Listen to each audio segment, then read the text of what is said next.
मेरा नाम संगीता यादव है। गुड मॉर्निंग बच्चों। मेरा नाम संगीता यादव है और मैं अंधेरी म्युनिसिपल सेकेंडरी स्कूल की शिक्षिका हूँ। आज मैं साइंस का पाठ 9वां पर्यावरण व्यवस्थापन यह शुरू करने वाली हूँ। तो आज की इस विज्ञान की कक्षा में आप सभी बच्चों का बहुत बहुत स्वागत है। ठीक है। पर्यावरण व्यवस्थापन, जैसा कि आप जानते हैं कि हमारे आसपास जो भी है वह हमारे पर्यावरण का हिस्सा है। ठीक है। तो पर्यावरण व्यवस्था में जलवायु और मौसम विज्ञान, ये दो छोटे घटक आज मैं लेने वाली हूँ। ठीक है। तो शुरू करते हैं। जैसा कि आपने पहले भूगोल में पढ़ा होगा, भारत की जलवायु कैसी है। बहुत ही आम प्रश्न है ये। हम पूछ लेते हैं कि अरे जलवायु कैसी है भारत की। ठीक है। तो अगर आप जानना चाहो कि भारत की जलवायु कैसी है, तो ये भारत का मानचित्र है। तो आप सभी ने पहले देखा होगा। अब सवाल ये है कि विज्ञान में भूगोल क्या कर रहा है। तो बच्चों, ऐसा है कि जो भूगोल का विज्ञान है वो यहीं से शुरू होता है। ठीक है। तो ये जो आप लाल वाला हिस्सा देख रहे हो भारत के नक्शे में, जो ये राजस्थान और महाराष्ट्र के ऊपर के साइड का हिस्सा है, जो जो लाल रंग से दर्शाया गया है, वहां पर गर्मी, बहुत ज्यादा गर्मी पड़ती है। और ये जो ऑरेंज कलर का हिस्सा दिख रहा है आपको, यहाँ पे थोड़ी कम गर्मी पड़ती है। और ये जो हल्के पीले रंग में आपको दिखाई दे रहा है ना, यहाँ पर जो गर्मी है वो इन क्षेत्रों से काफी कम होती है। और जो ये आपको नीला रंग दिखाई दे रहा है ना, ये बर्फीले प्रदेश हैं। यहाँ ठंड बहुत ज्यादा पड़ती है, यानी कि यहाँ की जो जलवायु है वो बहुत ठंडी होती है। ठीक है। तो कितनी आसानी से हम ये वर्ड यूज कर लेते हैं ना, जलवायु, है ना। जलवायु कैसी है। हाँ, यहाँ की राजस्थान की जलवायु गर्म है। कश्मीर की जलवायु जो है वो बहुत ठंडी है। आंध्र प्रदेश, कर्नाटक और केरल, भारत का जो निचला हिस्सा है, वहाँ की जो जलवायु है वो बहुत गर्म है।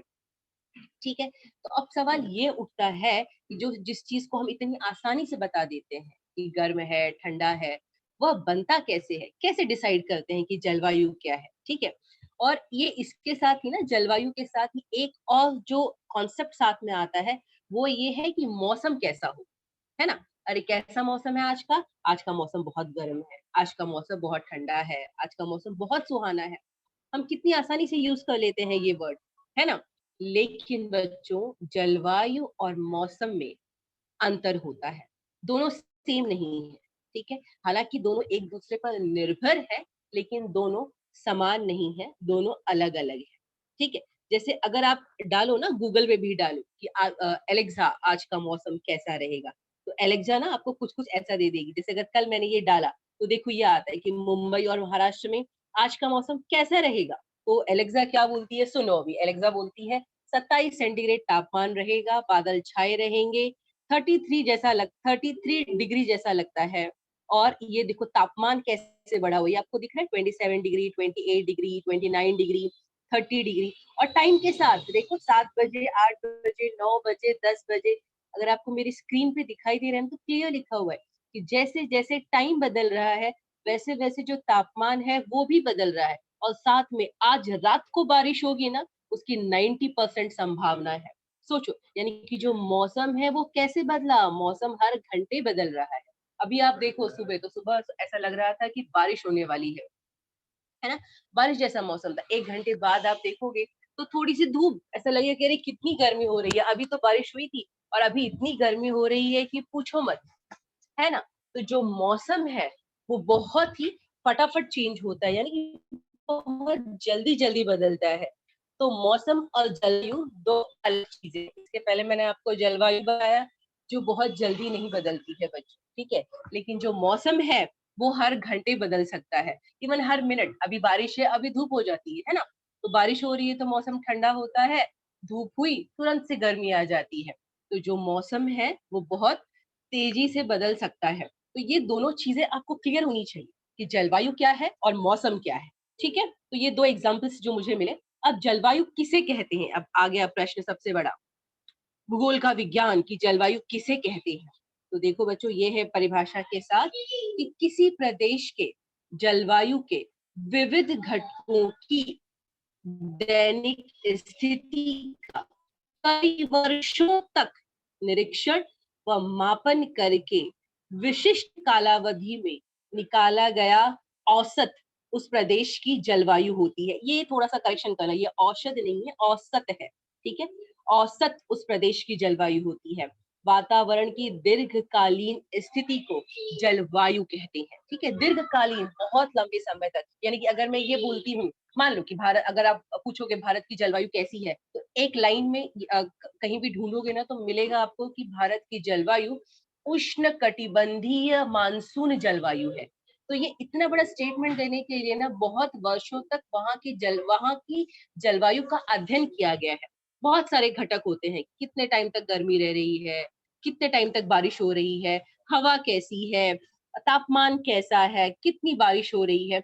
इन सब का अध्ययन करने के बाद जलवायु का पता लगाया जाता है। तो जलवायु 1 या 2 दिन में कैसी है नहीं बता सकते हम, ठीक है। जलवायु कैसी है ये बताने के लिए कई वर्षों का अध्ययन लगता है। वहां के हवा का, पानी का, मिट्टी का, बादल का, बहुत सारी चीजों का अध्ययन करके ये बताया जाता है कि वहां की जलवायु कैसी है, ठीक है। अब ये है कि ऐसे कौन कौन से घटक हैं जो जलवायु को प्रभावित करते हैं बच्चों। तो जलवायु को प्रभावित करने वाले जो घटक हैं वो है वातावरण का दाब, यानी कि हवा का दाब कैसा है, ठीक है ना। हवा का दाब बदलता रहता है। सूर्य प्रकाश कैसे पहुंचता है वहां पर, बादलों की क्या स्थिति है, वहां की हवा में आर्द्रता कैसी है। आर्द्रता का मतलब होता है नमी। नमी जानते हो, जैसे जो मुंबई की जो हवा है वो काफी आर्द्र होती है। क्यों? क्योंकि जो मुंबई है वो समुद्र के किनारे है, तो बहुत आसानी से जो समुद्र की वाष्प है वो यहाँ की हवा में पाई जाती है। इसीलिए जो कहते हैं कि जो मुंबई की जो हवा है उसमें काफी नमी है या आर्द्रता है। वृष्टि, वृष्टि मतलब बारिश। दृश्यमानता यानी कि विजिबिलिटी कितनी है, कितना जो भी है हवा में, जो भी घटक हवा में पाए जाते हैं उसके बाद हमको क्या दिखाई दे रहा है, क्या नहीं दिखाई दे रहा है। तापमान कितना है, यानी कि टेम्परेचर कितना चल रहा है, टाइम के साथ टेम्परेचर कितना बदल रहा है। ये सारी जो घटक हैं वो जलवायु के घटक हैं। इन सब का अध्ययन करने के बाद जलवायु का पता लगाया जाता है कि वहां की जलवायु कैसी है, ठीक है। आसानी से 1 या 2 मिनट में या फिर 2 घंटों में या 2 दिन में जलवायु नहीं बताई जा सकती है। जलवायु बताने के लिए वर्षों का अध्ययन लगता है। इतनी आसानी से जलवायु का हम पता नहीं लगा सकते, ठीक है। उसके बाद है बच्चों एक छोटा सा अंतर, ताकि आपको समझ में आ जाए जो भी अब तक पढ़ाया है कि मौसम और जलवायु में क्या अंतर है बच्चों, ठीक है। तो जो मौसम होता है, मौसम अल्पकालिक वायुमंडलीय दशा को दर्शाता है। अल्पकालिक मतलब छोटे समय में, जैसे मैंने आपको पहले बताया, अभी बारिश हो रही है तुरंत गर्मी आ गई, तो अल्पकालिक 1-2 घंटे में भी बदल सकता है, 1-2 मिनट में भी बदल सकता है। और मौसम में परिवर्तन अल्प समय में होता है, यानी कि बहुत ही जल्दी वो बदल सकता है।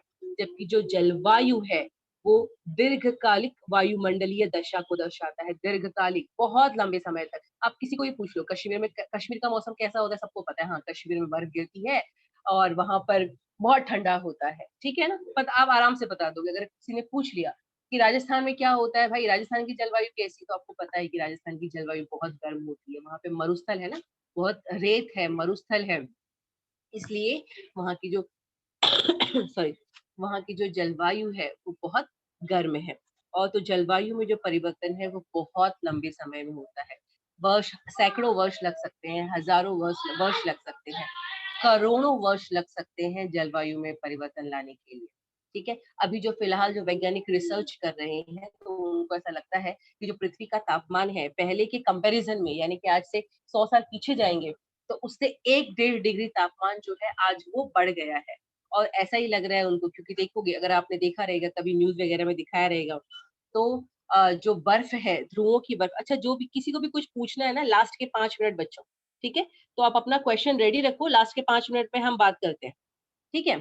तब आप हैंड रेस करना तो आपको मौका दिया जाएगा पूछने का। तो आर्कटिका और अंटार्कटिका की जो बर्फ है वो पिघल रही है, जिस वजह से जो समुद्र का स्तर है या महासागर का स्तर है वो लगातार बढ़ता जा रहा है। और ऐसा अनुमान है कि कुछ वर्षों में जो पृथ्वी का तापमान है वो 1 से 1.5 डिग्री तक बढ़ जाएगा, ठीक है। अब जलवायु परिवर्तन को पढ़ना है। अब अभी आपने क्या पढ़ा कि जलवायु क्या होती है और जलवायु के घटक कौन से हैं। अब आपको क्या पढ़ना है कि जलवायु में परिवर्तन का प्रभाव कहाँ होता है, ठीक है? तो किसी प्रदेश की जलवायु दीर्घकाल तक एक जैसी होती है। जलवायु में बदलाव के लिए दीर्घकाल लगता है, यानी कि बहुत लंबा समय लगता है जलवायु बदलने में। जलवायु बहुत जल्दी नहीं बदलती, ठीक है? अन्न, वस्त्र, निवास तथा व्यवसाय पर जलवायु का परिणाम होता है। सबको पता है कि हमारे खाने-पीने पर, हमारे पहनने पर और हम बोलते हैं ना जो व्यवसाय, जो उद्योग होते हैं, उन सब पर जलवायु का प्रभाव होता है। कहने का अर्थ क्या है? देखो अभी बारिश का मौसम चल रहा है ना? तो अभी बारिश का मौसम है, सबको पता है कि बारिश के मौसम में जो हमारा खाना है वो बदल जाता है। हम बाहर जाते हैं तो हम रेनकोट या छतरी लेकर के जाते हैं। वहीं ठंड आ जाएगी तो फिर आप स्वेटर निकालोगे, स्वेटर और रजाई निकालोगे। फिर वहाँ जो खाने-पीने की चीज़ें हैं वो बदल जाती हैं हमारी। तो ये जलवायु के हिसाब से जो हमारा खाना है, हमारा पीना है, हमारा रहना है, वो सब कुछ बदल जाता है, ठीक है? और कृषि प्रधान देश भारत के लिए जलवायु अत्यधिक महत्वपूर्ण देश है। आप सभी को पता है कि जो भारत है, वो एक कृषि प्रधान देश है। वहाँ की जो खेती है, वो बहुत मशहूर है और बहुत सारे ऐसे लोग हैं जो कृषि पर निर्भर है और जलवायु के हिसाब से सब कुछ बदल जाता है ना? अगर आप देखोगे तो अभी बारिश का मौसम है, तो पूरे भारत में लगभग हर जगह बारिश के मौसम में चावल की खेती की जाती है। ये मेन है कि चावल उगाएँगे बारिश के मौसम में। ठीक है, अभी ठंडी आ जाएगी तो जो दलहन है, दलहनों की खेती बढ़ जाती है, आपकी तूर है, राई है या फिर तेल वाली जो चीज़ें हैं, आपका शेंगदाना हो गया, मटकी हो गया, मूँग हो गया, उड़द हो गया, इन दालों की खेती ठंडी में बढ़ जाती है। वैसे ही जब गर्मी का मौसम आएगा, तो सबको पता है कि गर्मी के मौसम में जो भारतीय किसान हैं, वो गेहूँ की खेती करते हैं। तो किस पर निर्भर हुआ कि जलवायु कैसी है वहाँ की, ठीक है? और इतना ही नहीं अ ठीक है? इतना ही नहीं, ये है जैसे कि अभी विमान का रनवे बनाना है, मुंबई में चलो अभी बहुत बड़ा सेंटा क्रूज़ में एक रनवे है विमान का, बंदरगाह बनाने हैं, बड़े-बड़े पुल बनाने हैं, गगनचुंबी इमारतें बनानी हैं, इन सब के लिए मतलब ये सारे बड़े-बड़े काम भी इतनी आसानी से नहीं होते। इन सब के लिए अध्ययन किया जाता है, वहाँ की हवा की दिशा कैसी है, गति कैसी है, तापमान कैसा है, वहाँ पर हवा का दाब कैसा है, इन सभी मुद्दों पर विचार करके ही अ, इमारतें बनाई जाती हैं, बंदरगाह बनाए जाते हैं और विमान का रनवे वगैरह बनाए जाते हैं, ठीक है? सजीव जगत में जलवायु का क्या महत्व है? आप बच्चों मैंने बोला ना आप रुक जाओ, आप परेशान मत हो अगर आपको कुछ पूछना है तो। लास्ट के 5 अपने क्वेश्चन्स आप रेडी करो, लास्ट के 5 मिनट या 10 मिनट जब मेरा लेक्चर खत्म होगा, तो जो भी आपको पूछना है तब आप पूछ लेना, ठीक? चलो, सजीव जगत में जलवायु का क्या महत्व है? तो सबको पता है कि सजीव जगत जो है, वो पूरी तरह से जलवायु पर ही निर्भर है ना? ये आप मानते हो या नहीं मानते हो? या फिर वहाँ की वनस्पति हो या फिर वहाँ के प्राणी हो या फिर समुद्र में मिलने वाली वनस्पतियाँ या प्राणी हो, उन सब पर जलवायु का प्रत्यक्ष या अप्रत्यक्ष प्रभाव पड़ता ही है, ठीक है? किसी प्रदेश के लोगों का आहार, पोशाक, वहाँ का घर, व्यवसाय चयन करने में जलवायु सहायक होती है। उदाहरणार्थ कश्मीरी तथा राजस्थानी लोगों का विशेषतापूर्ण रहन-सहन। चलो मैं आपको एक स्लाइड दिखाती हूँ। अगर आपने देखा होगा तो कश्मीर में लोगों का जो कपड़ा है वो काफ़ी वो ऐसे पहनते हैं, बहुत ज़्यादा कपड़े, ठीक है ना? और उनके जो कपड़े होते हैं वो काफ़ी मोटे होते हैं, ठीक है? और उसको फेरन कहते हैं। अगर आपको ये नहीं पता है तो जो कश्मीर के जो लोग हैं, वो जो कपड़े पहनते हैं ना वहाँ पे उनको फेरन कहा जाता है। तो इस तरह के कपड़े और देखो मोस्टली उनका जो काम होता है ना, जो उनका पहनावा होता है, उस तरह का बनाया जाता है कि उनका पूरा शरीर ढका रहे ताकि ठंड से उनकी रक्षा हो सके और उनका जो कान है वो ढका रहे, है ना? तो उससे क्या होता है कि उनको ठंड कम लगती है और वहाँ पे जो चाय होती है उसको कहवा बोलते हैं, पता है? कहवा करके एक चाय होती है, वो बहुत लोग वहाँ पे पीते हैं ताकि वो उनके शरीर को गर्म कर सके। तो ये क्यों वहीं पर इतना ज़्यादा है? अभी मुंबई के लोग इतने मोटे कपड़े नहीं पहनेंगे, क्यों नहीं पहनेंगे? उतनी ठंड नहीं है ना यहाँ पर। तो किस वजह से ऐसा हुआ? क्योंकि जो कश्मीर की जलवायु है वो ठंडी है, जबकि मुंबई की जलवायु वैसी नहीं है ना? यहाँ तो थोड़ी-सी भी धूप निकल आए तो बहुत गर्मी होती है, पसीने छूटने लग जाते हैं लोगों के इतनी गर्मी में। तो जलवायु का हमारे रहन-सहन पर, हमारे खान-पान पर, हमारी पोशाक पर, हमारे घर पर, हमारे व्यवसाय पर बहुत बड़ा प्रभाव पड़ता है। ठीक है? वहीं अगर आप राजस्थान में देखो तो राजस्थान में पता है आपको ऐसे ऊँट पाए जाते हैं। देखो वहाँ का जो ये जो है, जो प्राणी वर्ग है, वो वहाँ के तापमान के हिसाब से पाया जाता है। अगर आपने पढ़ा रहेगा तो पहले देखो ज्योग्राफी में था कि ऊँट को रेगिस्तान का जहाज कहते हैं। उसकी जो टाँगें होती हैं वो बहुत लंबी-लंबी होती है ना?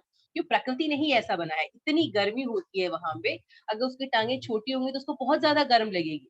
तो वो ऊँट जो है राजस्थान में बहुत काम का है। लोग बहुत ज़्यादा इस्तेमाल करते हैं यहाँ एक जगह से दूसरी जगह आने-जाने के लिए बहुत सारे व्यवसाय में, पर्यटन में ऊँट का इस्तेमाल होता है।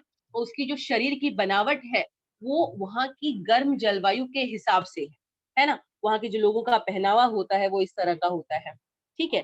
क्योंकि रेत बहुत होती है वहाँ पे। तो राजस्थान और कश्मीर ये बहुत अच्छे उदाहरण है आपको ये समझने के लिए कि जलवायु का क्या प्रभाव है, ठीक है? हमारे रहन-सहन पर या फिर हमारी जीविका पर।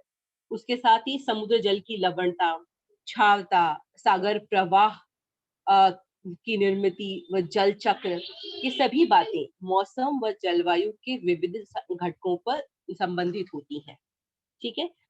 भूपृष्ठ के आवरण में स्थिति, चट्टानों का क्षरण, जलवायु के विविध घटकों पर होता है। देखो, भूपृष्ठ के आवरण में स्थित चट्टानों का क्षरण, यानी कि जो चट्टानें हैं, देखा ना आपने बड़े-बड़े पहाड़ देखे होंगे, जो कठोर पहाड़ होते हैं, उनका जो क्षरण होता है ना, वो जलवायु के हिसाब से होता है। बहुत ज़्यादा जलवायु है या बहुत ठंडी जलवायु है या बहुत गर्म जलवायु है, इसके हिसाब से वहाँ की चट्टानों का क्षरण होता है। इतना ही नहीं, मिट्टी की निर्मिति तथा विकास में जलवायु की अति महत्वपूर्ण भूमिका है ना? तो जो मिट्टी की निर्मिति होती है और विकास में जलवायु की जो भूमिका है, वो बहुत ही महत्वपूर्ण है। इतना ही नहीं, मिट्टी में रहने वाले जीवाणुओं का कार्बनिक द्रव्य की निर्मिति में महत्वपूर्ण योगदान होता है। यह प्रक्रिया जलवायु के विविध घटकों पर निर्भर होती है। ये मैं आपको बताती हूँ बच्चों, जो आपको नहीं समझ में आएगा वो ये है कि मिट्टी में रहने वाले जीवाणुओं का कार्बनिक द्रव्य की निर्मिति में महत्वपूर्ण योगदान होता है। पता है आपको, जो मिट्टी होती है ना, उसमें बहुत सारे सूक्ष्म जीव पाए जाते हैं। ठीक है? तो देखो, जब जैसे ही ये गर्मी होती है, मतलब कहीं भी अगर बहुत ज़्यादा गर्म जलवायु है, गर्मी ज़्यादा पड़ रही है, तो पता है जो मिट्टी में पनपने वाले ये छोटे-मोटे जीव-जंतु हैं ना, उनकी वृद्धि बहुत तेज़ी से होती है। और जब उनकी वृद्धि बहुत तेज़ी से होती है, तो जो सड़ने-गलने वाली चीज़ें ना, जैसे पत्ते हो गए या फिर फूल हो गए या फिर जड़ हो गया, फल हो गया, इन सबको बहुत जल्दी वो लोग सड़ा-गला देते हैं। तो इन चीज़ों के सड़ने-गलने के बाद जो कार्बनिक द्रव्य है, ठीक है? उसकी निर्मिति होती है और ये कार्बनिक द्रव्य मिट्टी के लिए एक तरीके से खाद का काम करता है। समझ में आया? ये भी किस पर निर्भर है? एक तरीके से जलवायु पर निर्भर है, कि अगर बहुत ठंड जलवायु है, तो ये प्रक्रिया थोड़ी धीमी होती है, लेकिन अगर जलवायु बहुत गर्म है, ये जो प्रक्रिया है वो बहुत तेज़ी से होती है, ठीक है? और ये जो आपको तथ्य दिए गए हैं ना, ये बहुत रिसर्च करने के बाद, यानी कि बहुत सालों तक इनको सोच समझ कर विचार करने के बाद आपको दिया गया है, ठीक है? इसके बाद है आपका मौसम विज्ञान, ठीक है बच्चों? और इतना ही नहीं, पता है आपको कि जलवायु और जो वातावरण है ना, वो बहुत, बोलते हैं ना, बहुत जटिल है। कब बदल जाएँगे, बदलेंगे या नहीं बदलेंगे, इसका अनुमान बहुत आसानी से नहीं लगाया जा सकता है। ये बताना अपने आप में ना एक बहुत बड़ा काम है कि मौसम बदलेगा, ये क्या कहते हैं, वातावरण बदलेगा, वातावरण में क्या बदलाव आएगा या फिर जलवायु में क्या बदलाव आएगा। जलवायु, वातावरण, मौसम, ये सारी चीज़ें सुनने में एक जैसी लगती हैं, लेकिन इनका अपना-अपना महत्व है और अपनी परिभाषा है। ठीक है? इसके चलो अभी हम स्टार्ट करते हैं, अगला टॉपिक वो है मौसम विज्ञान, ठीक है? तो जो आपका मौसम विज्ञान है, वो क्या कहता है, ठीक है?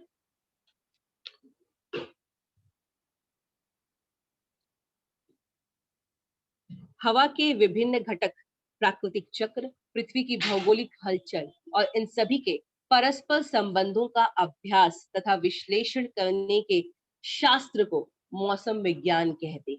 तो मौसम विज्ञान क्या है? हवा के विभिन्न घटक, हवा के विभिन्न घटक मतलब जो भी हवा में गैसें पाई जाती हैं। आपको पता है हवा में कौन-कौन सी गैसें पाई जाती हैं? ऑक्सीजन है, नाइट्रोजन है, कार्बन डाइऑक्साइड है। प्राकृतिक चक्र आपको पता है ना? समुद्र के पानी से वाष्प बनती है, फिर बादल बनते हैं, बारिश होती है, पानी वापस आता है। तो वो एक तरीके से प्राकृतिक चक्र है।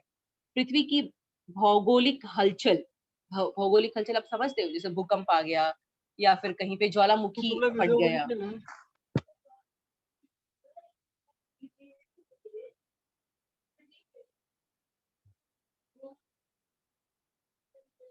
ठीक है, तो इन सभी का आपस में संबंध है। इन सब का अभ्यास करके, विश्लेषण करके जो शास्त्र बना है, उसी को हम क्या कहते हैं? मौसम विज्ञान कहते हैं। इसमें जलवायु संबंधी तूफान, बादल, वृष्टि तथा बिजली की गड़गड़ाहट, अन्य घटकों का अध्ययन किया जाता है।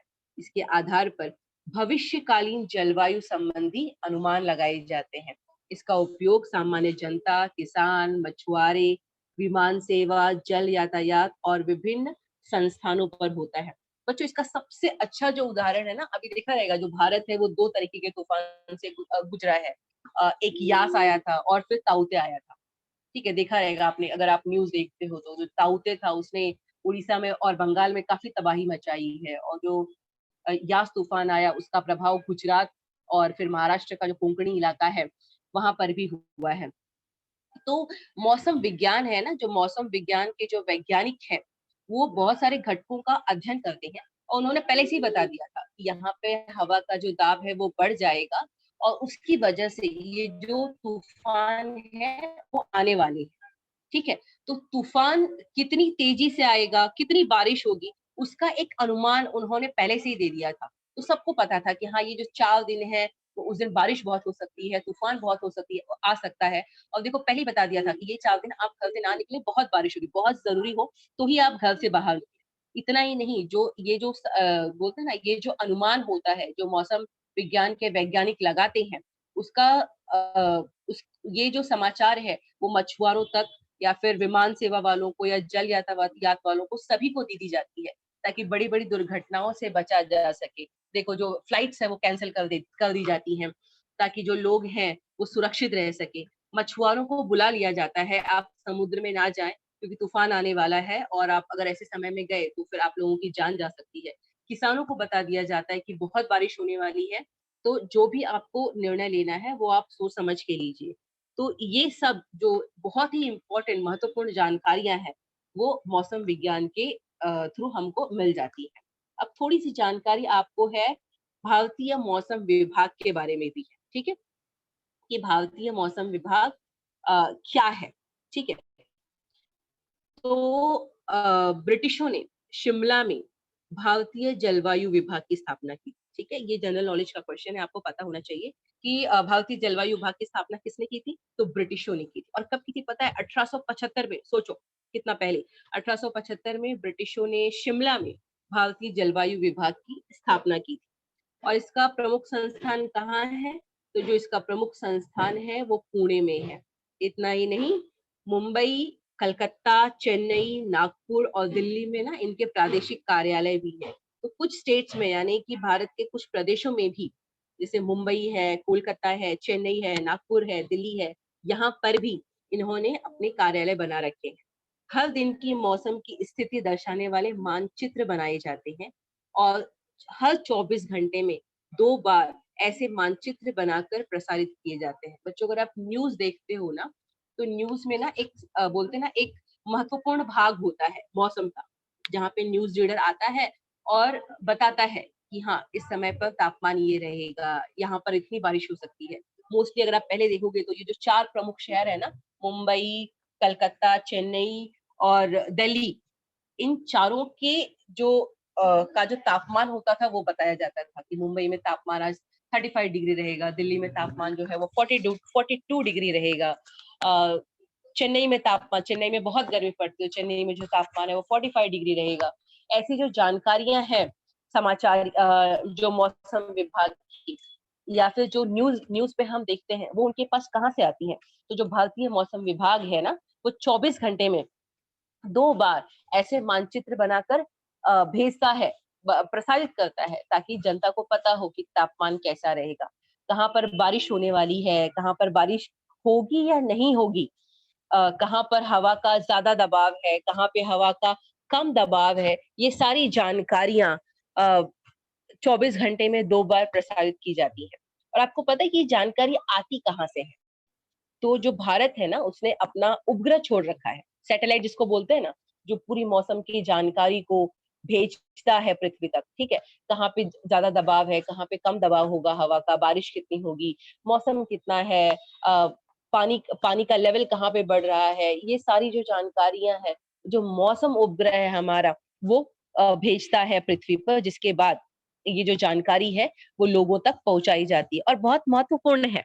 हमको और आपको नहीं लगता है, लेकिन बहुत सारे ऐसे लोग हैं जो इस तापमान पर निर्भर करते हैं। जैसे मैंने अभी आपको बताया कि जो मछुआरे हैं, सुना रहेगा आपने कि जो ताउते तूफान आया था, उसमें से मुंबई में एक बहुत बड़ा जो शिप था वो पानी में गया था। बता दिया गया था सबको, बहुत पहले से ही ये जानकारी दे दी गई थी कि तूफान आने वाला है और आप पानी में नहीं जाए। लेकिन वो जो उस शिप का जो क्या कहते हैं शिपमैन था ना, जो उस शिप को चला रहा था, उनको ऐसा लगा कि नहीं, ऐसा कुछ नहीं होगा, तूफान कम आएगा और हम मेरी मेरी जो हमारा शिप है वो नहीं डूबेगा।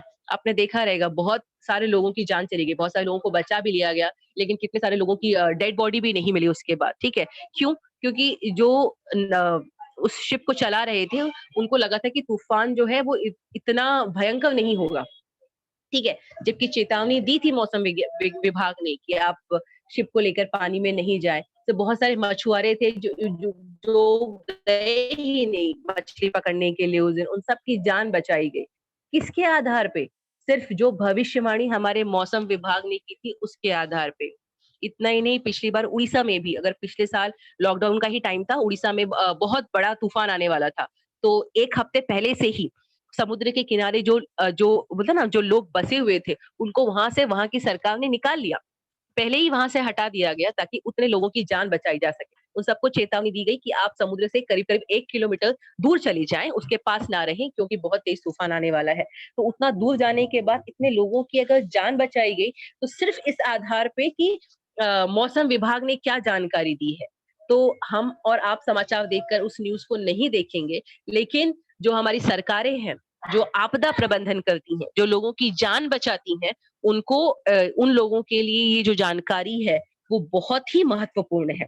इतना ही नहीं, भूकंप आने वाला है या नहीं आने वाला है, इसका भी अनुमान लगाया जा सकता है और लोगों की जान बचाई जा सकती है। ठीक है।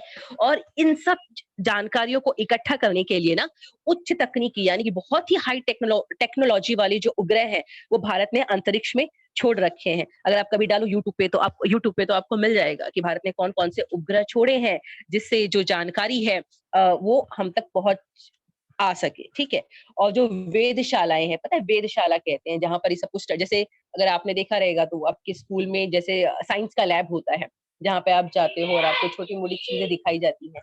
वैसे ही विज्ञान में जहाँ पर मौसम विभाग का ये सारी चीज़ें स्टडी की जाती हैं या फिर ये सारी जानकारियाँ इकट्ठा की जाती हैं, उन सबको वेधशाला कहते हैं।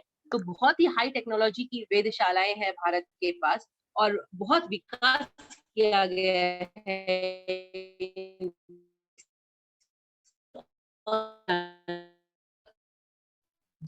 ठीक है।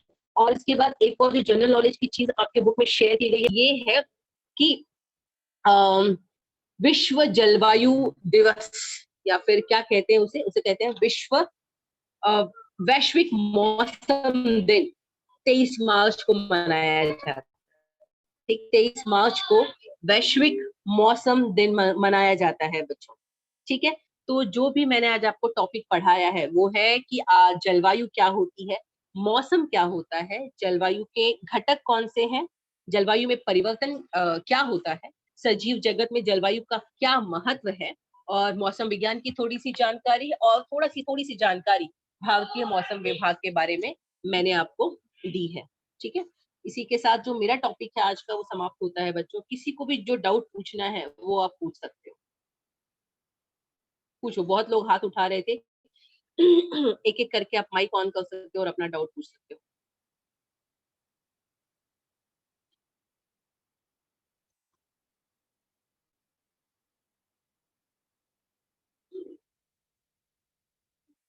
अदिति पूछिए, आप माइक ऑन कीजिए और आपको जो डाउट पूछना है आप पूछ सकते हो।